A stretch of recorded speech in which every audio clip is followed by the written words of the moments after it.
Çılsırımlı durmuş yolu, ömrün bilmek yok dilşini. Sağ ol. Kıyınçılıkları basın, güzel yürek rahat yeri. Her kimde var rahat yerleri, baksan yattan çık yal dilleri. Kat kemil gülümden geçer, leylalar bağıtlı güller.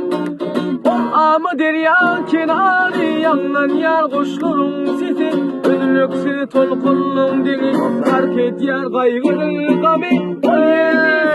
Çağıdı dünyadip yalan sözüm, elimi koyup elinde bekirli karan gözlerin. Sağ ol.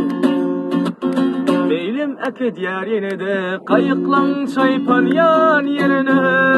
Hey! Kolum kaydıp tık bir bile yılların ayrılan yoluna. Oh! Bilgisinin yatlan gülüm, varsam yaşlap bir kanada. Sağ ol. Buralı çok sıvım yüzünde, görürsün benim keşfimi. Ol amı derya kenarı, yanlar yar kuşların sesi, ölünüksün tolkunun demi, garip et yer kaygıdır kabi.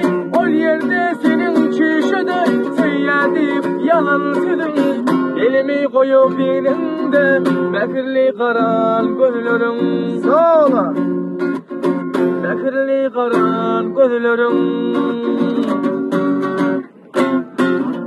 Berekallah abi sen. Ladies and gentlemen.